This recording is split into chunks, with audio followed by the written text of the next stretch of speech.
जय श्री राधे। आइए आज हम जात कर्म और नामकरण संस्कार के अंतर्गत दोनों के मध्य में जो संस्कार है उसका नाम है षष्ठी महोत्सव, जिसे छठी महोत्सव भी कहते हैं, छठी माता का पूजन भी कहते हैं।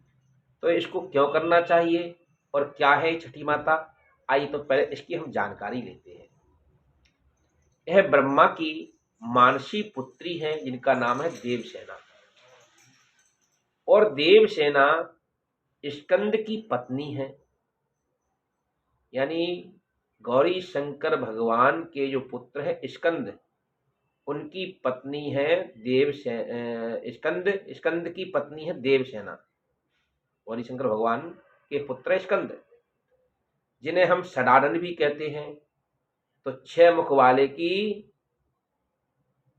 पत्नी का नाम है छठी, ऐसे समझिए।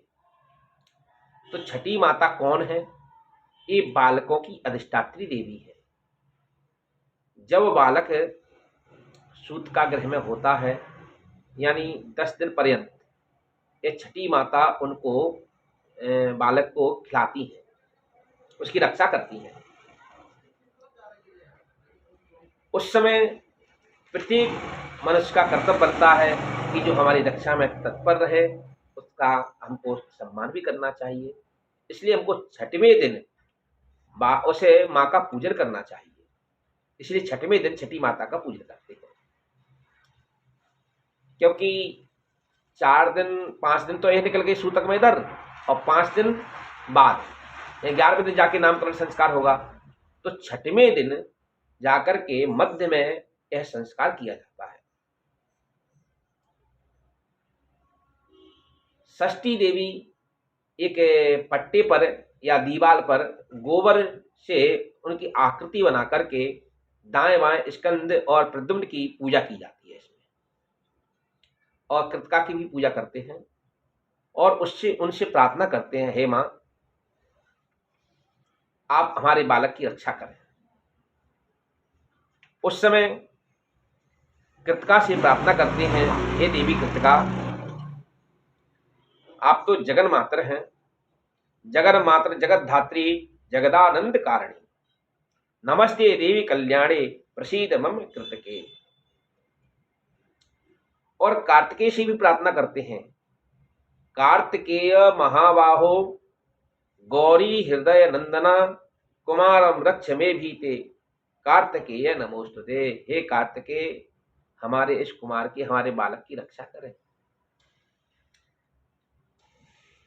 और प्रद्युम्न से भी प्रार्थना करते हैं, हे प्रद्युम्न, आप तो त्रैलोक्य विजयी हैं, आप भी हमारे इस बालक की रक्षा करें। त्रैलोक्य पूजिता श्रीमान सदा विजय वर्धना शांतिम कुरुम गदा पाड़े नारायण नमोस्तुते। हम आपको प्रणाम करते हैं। षष्ठी देवी का पूजन करके गोमय प्रतिमायाम षष्ठी देवी यह गच्छ यह तिष्ठा सुप्रतिष्ठा वर्धा भवा, उसकी प्रतिष्ठा करके और फिर उनकी हम प्रार्थना करते हैं, हे देवी आप 4 भुजा वाली हैं, या आपसे हम प्रार्थना करते हैं आप हमारे बालक की रक्षा करें। जय देवी जगन मातर जगदानंद कारिणी प्रसीद मम कल्याणी महाषष्ठी नमोस्तुते।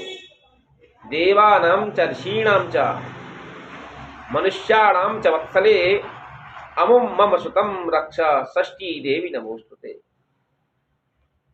इस प्रकार से हम षष्ठी देवी से प्रार्थना करें कि आप हमारे बालक की रक्षा करें। और इसमें प्रथम दिवस जो है ना, सूतक में हम प्रथम दिवस जो दान देते हैं उसमें हमको नरा कटने से पहले सूतक नहीं रहता है, नाल छेदन से पहले सूतक नहीं रहता है, वहां दान देने में कोई दोष नहीं है। और यहाँ पर जो है षष्ठी पूजन में भी हमको अन्नदान आदि भोजन कराना आदि निषेध कहा गया है। सूतक में न भोजन कराना चाहिए, न ही करना चाहिए। तो हम द्रव्यात्मक कार्य कर सकते हैं, सोना चांदी अथवा द्रव्य दक्षिणा देकर के इसमें हम काम कर सकते हैं। और इसके अलावा जो 10वें दिन 11वें दिन जो है ना, तो सूतकांत में जाकर के हम नामकरण करेंगे तो प्रभावी दोष नहीं है। इस प्रकार से इस षष्ठी देवी जो है ना, ये बालकों की अधिष्ठात्री देवी है। जब बालक सोता है तो उसको खिलाती है। आपने देखा होगा, बालक सो रहा है और सोते सोते हंस रहा है, ऐसा देखने को मिलता है। और हम बालक को जैसे ही उठा करके गोद में खिलाते हैं, बालक जाग जाता है।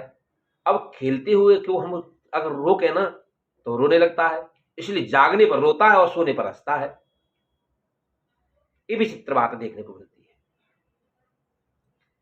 इसलिए वहां उस समय षष्ठी माता जो है ना, वृद्धा माताओं की तरह अपने उस जातक की रक्षा करती है जो सूतका ग्रह में है। इसलिए हम उस परम वंदनीय मां षष्ठी को अवश्य नमस्कार करना चाहिए, उनका पूजन करना चाहिए। इस संस्कार देखिए क्या है कि ये हमारे सनातन धर्म में ही देखने को मिलते हैं, बाकी किसी धर्म में नहीं मिलेंगे देखने को। और जैसी जिसकी भावना होगी उसको वैसे ही फल की प्राप्ति होगी, ध्यान रखना। तो इस प्रकार से हम उपहास के पात्र न बने और ना ही बनाएं। कई लोग इसको गपोल कथाएं कहते हैं। तो ये बात देखने को मिलती है जो हमारे धर्म को नष्ट करने पर तुले हुए हैं, जिनका अपना स्वयं कोई धर्म नहीं है, जो केवल मात्र ये पैसों के एक लोभ में आकर के, खाने के लोभ में आकर के और अपने धर्म को न मान करके दूसरे धर्म में जा रहे हैं। स्वधर्मो निर्धर्म श्रेय पर धर्मो भयावह। अपने धर्म में मर जाना ही श्रेष्ठ है, पर दूसरे के धर्म को अपनाना नहीं चाहिए। आजकल की विडंबना जो है ना, एक पाश्चात्य संस्कृति को देख करके हमारे सारे संस्कार लोप हो रहे हैं। अब देखिए, इसी में एक क्रम आता है कि जब बालक सूतका ग्रह में होता है उस समय अग्नि रख करके और बालक की रक्षा के लिए पीली सरसों है, केचुली है, आपके बच है, कूट आदि जो औषधियां आदि उसका हवन करते हैं। और वहां लोहे की तलवार आदि रख करके इसी में कहीं कहीं रात्रि में षष्ठी में राहु भी पूजन किया जाता है कि उपद्रव को शांत करने के लिए उसकी पूजा की जाती है। ऐसे ही उपद्रवों को शांत करने के लिए, बालक हमारा निरोग रहे, संतान हमारी निरोग रहे, इसके लिए सारे पूजन है। आयु आरोग्य की प्राप्ति के लिए। तो आजकल क्या देखने को मिल रहा है, बालक का जन्म तो हो गया लेकिन जन्म होते ही मशीन में रख दिया गया है और बालक ठीक ही नहीं रहता है, क्योंकि हम अपने संस्कार को भूल गए हैं। पाश्चात्य संस्कृति को बढ़ावा देकर के हम उस मशीनों पर विश्वास कर रहे हैं और अपने संस्कारों पर विश्वास नहीं कर रहे। यद्यपि हमको अपने संस्कार पर विश्वास होगा तो निश्चित रूप से हमको लाभ मिलेगा। मैं प्रत्येक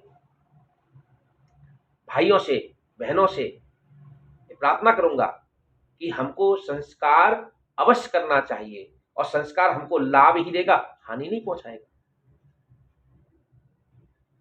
कहां धुनी, कहां जल का मटका रखते थे, वो सारे संस्कार लोप हो गए।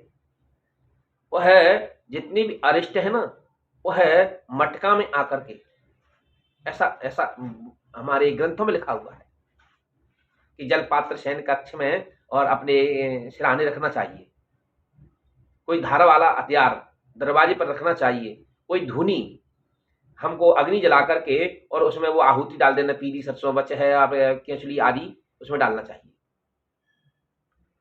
उससे जो है ऊपरी बाधा अंदर प्रवेश नहीं करती है और उससे रोग भी नहीं आते हैं, बालक स्वस्थ और मस्त रहता है।